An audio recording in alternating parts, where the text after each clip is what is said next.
పూజారి గారిచ్చారు. సూర్య కృష్ణని అనుమానిస్తోందా? మా ఆయనంటే నాకిష్టం. ఇష్టమైన ఒకే ఒక్క పేరు అర్చన. ఆయనతో ఇవాళ నిజం చెప్పే తీరుతాను. ఎవరా అర్చన? నా భార్య.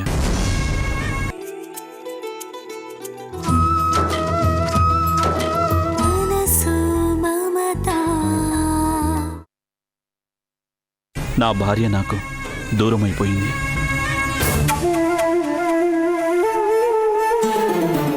అంటే నా దేవత నన్ను వదిలిపెట్టి వెళ్ళిపోయింది, చచ్చిపోయింది.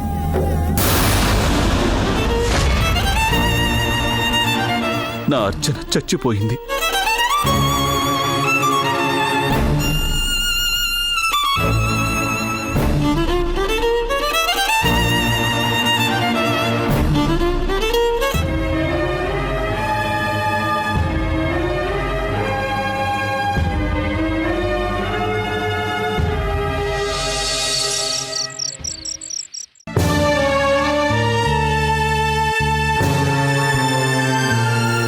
నా దేవత నన్ను వదిలిపెట్టి వెళ్ళిపోయింది, చచ్చిపోయింది.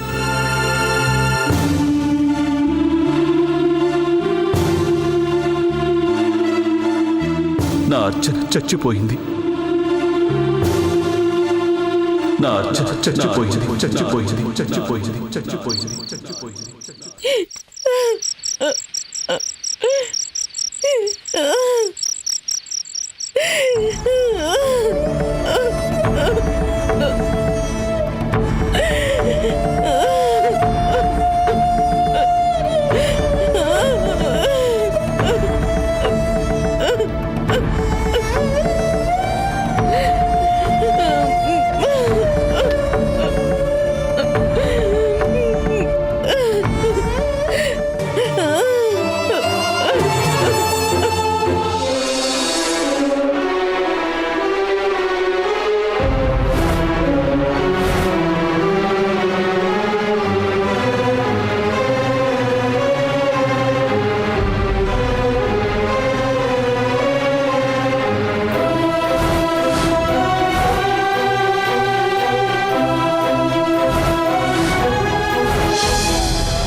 అర్చన, అర్చన, నన్ను క్షమించు. అందరి ముందు నువ్వు చచ్చిపోయావని అబద్ధం చెప్పాను. బతికి ఉన్న నీ గురించి చనిపోయావని చెప్పాల్సిన దుస్థితి పట్టిన దౌర్భాగ్యుణ్ణి. నన్ను క్షమించు అర్చన.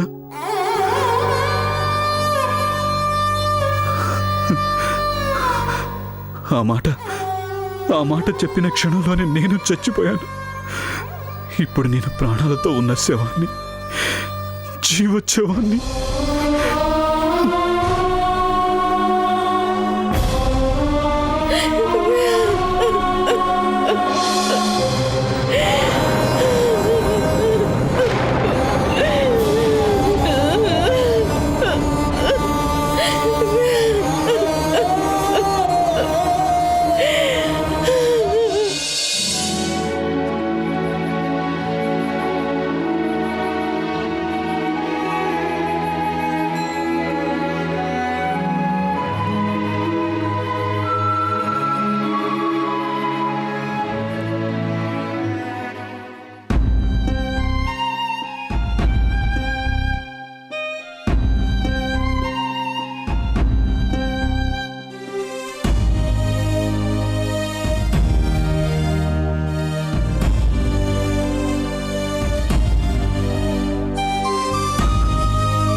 రండి మేడం.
ఏమైంది?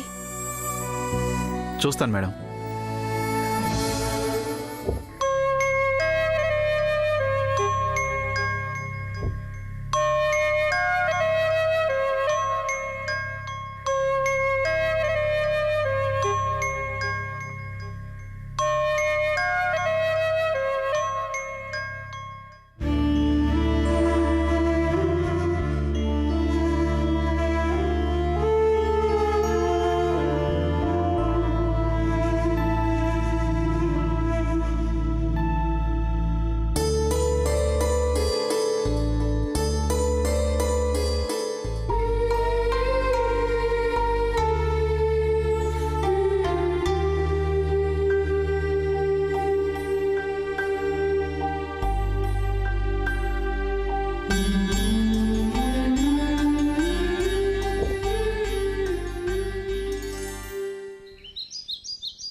రామ్,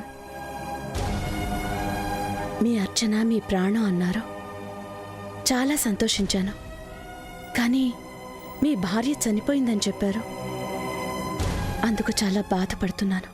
బాధని కలిగించేది అయినా నిజమే కదా? కాదు, అబద్ధం. మీ భార్య చనిపోలేదు.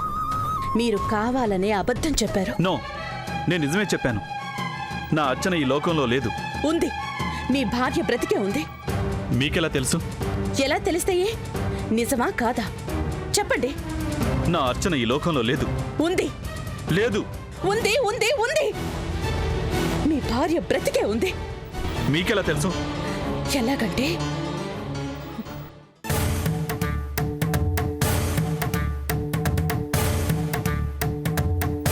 నేనే అర్చనని కాబట్టి.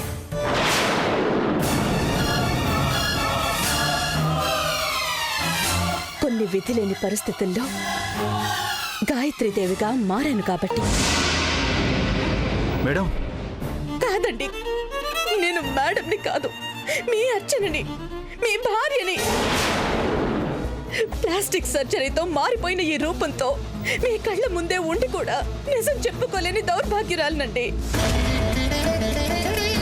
నా కళ్ళ ముందు మీరు నేను చనిపోయానని చెప్తుంటే విని తట్టుకోలేక నాలో నేను నిస్సహాయంగా ఏడుస్తున్న దౌర్భాగ్యురాలనండి. నేనేనండి మీ అర్చనని. అర్చన? ఏమండి ఏమండి?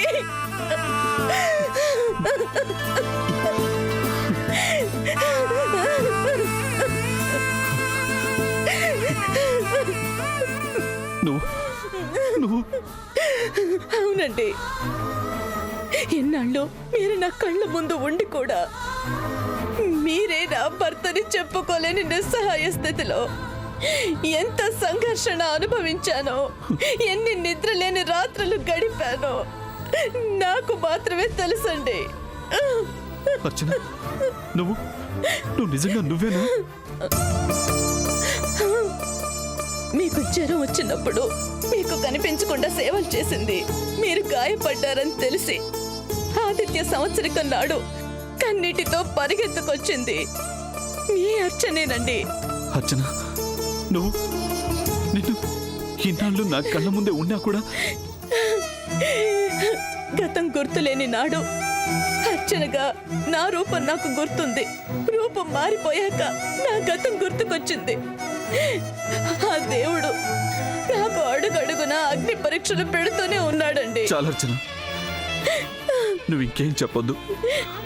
నువ్వు నాకు లేవనే బాధతో పిచ్చివాణ్ణి అయిపోయాను. అందుకే బ్రతికున్న మీ భార్య చనిపోయిందని చెప్పారు. మీ అర్చన మీకు లేదు, ఉన్నా ఏమీ కాదు అన్నారు కదూ. వద్దర్చన, ఇన్నాళ్ళ మన ఎడబాటుని ఒక పీడకలలా మర్చిపోదాం. మళ్ళీ మనిద్దరం కలిసి కొత్త జీవితం ప్రారంభిద్దాం. పదర్చన, పద వెళ్ళిపోదాం. వెళ్ళిపోదామా? ఎక్కడికి? ఎక్కడికేంటి, మన ఇంటికి. రామ్, ఏం మాట్లాడుతున్నారు? ఈ రూపంతో ఉన్న నేను గాయత్రి దేవిని కాదు. ఏ రూపంలో ఉన్నా నువ్వు నా భార్యవి, నా అర్చనవి. పద వెళ్ళిపోదాం. నేను వెళ్ళిపోతే ఆ కుటుంబం ఏమైపోతుందో ఆలోచించారా? అవకాశం దొరికితే కసక్కున కాటేయాలని ఎదురు చూసే ఆ విషపు నాకుల చేతిలో పడితే వాళ్ళకెంత ప్రమాదమో ఆలోచించారా? అర్చన, అదంతా నాకు తెలీదు. నువ్వు నా దానివి అని తెలిసాక ఇంకొక క్షణం కూడా నువ్వు ఆ ఇంట్లో ఉండడానికి వీల్లేదు. నాకు నువ్వు ముఖ్యం, నా కుటుంబం ముఖ్యం. పద వెళ్ళిపోదాం. ఏమండి, ఆగండి. ఏంటి ఆవేశం? నేను నా బాధ్యతని మర్చిపోయి ఇప్పటికిప్పుడే రాలేను. రావాలి. నువ్వు నా అర్చనవి. అయినా నేను ఇంకా గాయత్రినే. కాదు, ఈ క్షణం నుంచి నువ్వు నా భార్యవి, నా అర్చనవి. నాతోనే ఉండాలి, నేను చెప్పినట్టే చెయ్యాలి. వాళ్ళ కర్మకి వాళ్ళని వదిలిపెట్టి నేను రాలేను. రావాలి, వచ్చి తీరాలి. రాను. రావా? రాను.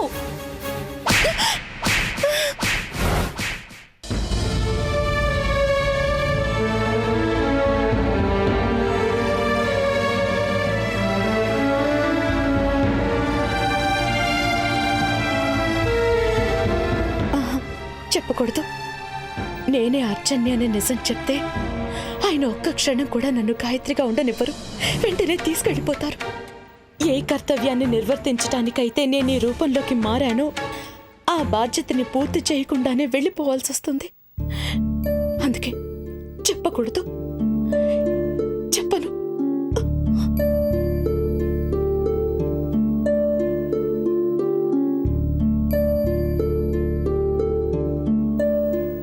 ఇప్పుడు ఓకే మేడం.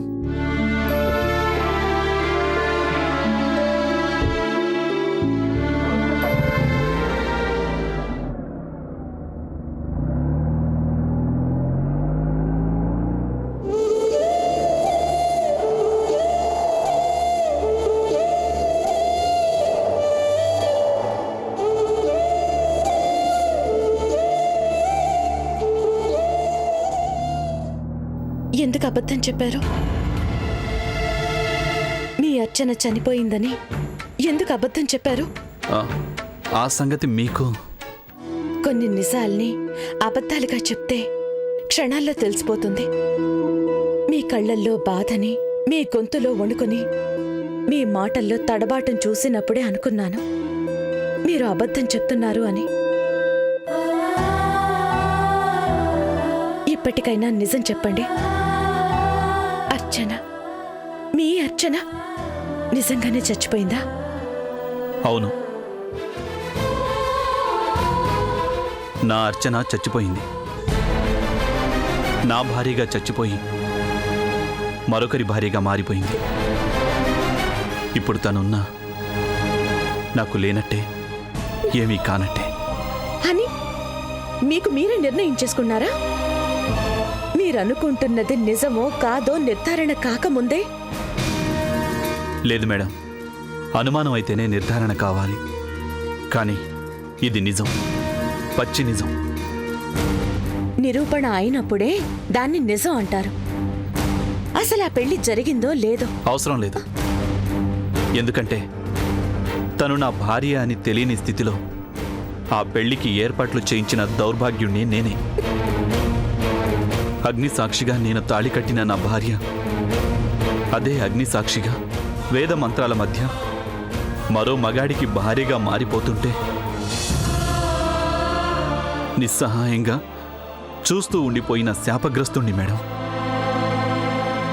ఆ క్షణంలోనే నా అర్చన నాది కాకుండా పోయింది, నా భార్యగా చచ్చిపోయింది. అందుకే మేడం నా వాళ్ళందరి నుంచి దూరంగా వచ్చేసి ఇక్కడ ఈ ఒంటరి బతుకుతున్నాను. కానీ మీరు వద్దు మేడం, దయచేసి ఇంకేమీ అడగొద్దు. నాది కాని అర్చన గురించి ఊహించడం కూడా తప్పే. నా భార్య లేదు, ఇప్పుడు తను నా భార్య కాదు. మీ భార్య, మీ అర్చన ఎప్పటికీ మీదేనండి.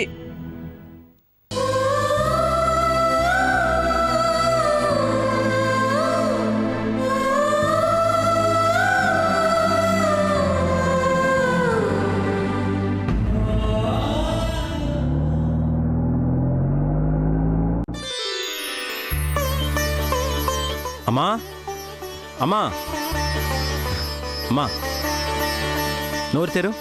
ఏమిట్రా హడావుడి? చెప్తానమ్మా, సస్పెన్స్. మీ కాళ్ళు ఎక్కడుంది? పైనుందిరా. ఓ సూర్య, సూర్య, సూర్య.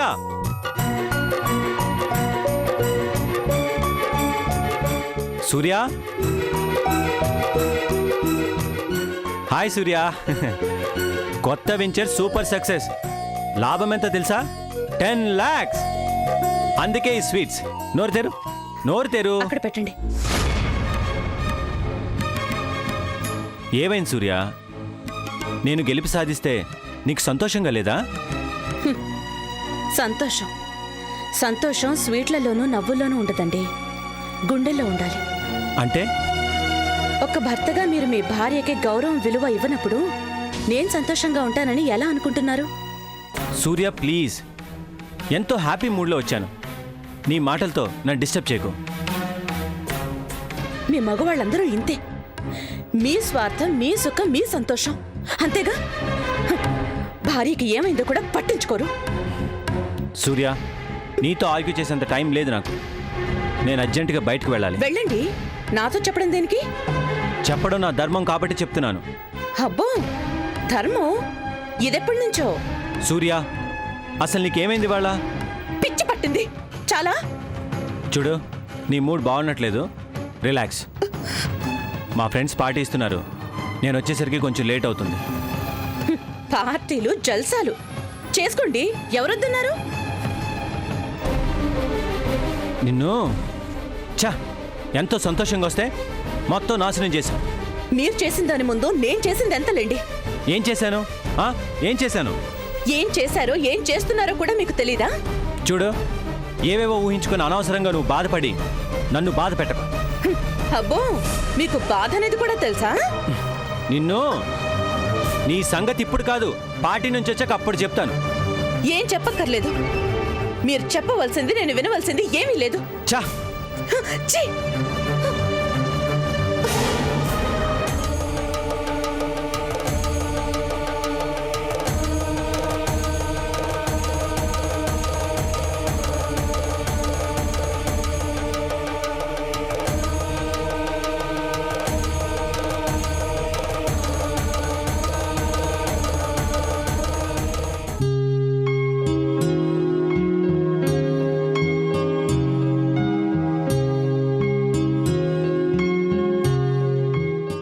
నా బ్రతుకున్నావని నడిపించిన చుక్కాని నా అర్చన. నింగిలోని చుక్కల్లోనూ నేలమీది పువ్వుల్లోనూ నాకెప్పటికీ నా అర్చన రూపమే కనిపిస్తుంది. ఆడదాన్ని గౌరవించడం నేర్చుకో. సిరి, భోజనానికి రమ్మంటే రాకుండా ఇక్కడేం చేస్తున్నావే? పెద్దమ్మా, నిన్ను మాట అడగనా? ఓసి పిచ్చి మొహమా, నా దగ్గర నీకు మొహమాటం ఎందుకే? అడుగు. నిజంగా చనిపోయాక కూడా భార్యని అంతగా ప్రేమించే మనుషులుంటారా? అర్థమైంది. నువ్వు అడిగేది రాము గురించేగా? అవును పెద్దమ్మా. తన భార్య అర్చన చనిపోయాక కూడా ఆ రాము ఇంకా ఆమెను అంతగా ఆరాధిస్తున్నాడంటే నిజంగా నమ్మలేకపోతున్నాను. ఒక భర్త భార్యని అంత గొప్పగా ప్రేమించడమా? ఎలా సాధ్యం? ఎందుకు కదే? భారతీయ వివాహ వ్యవస్థలో ఉన్న గొప్పతనం అది. అగ్ని సాక్షిగా, వేద మంత్రాలు సాక్షిగా, పంచభూతాలు సాక్షిగా మగవాడు ఆడదాని మెళ్ళో 3 ముళ్ళు వేసాక ఆ ఆడది ఆ మగవాడికే సొంతమవుతుంది. ఆ మగవాడు కడదాకా ఆడదానికే సొంతమవుతాడు.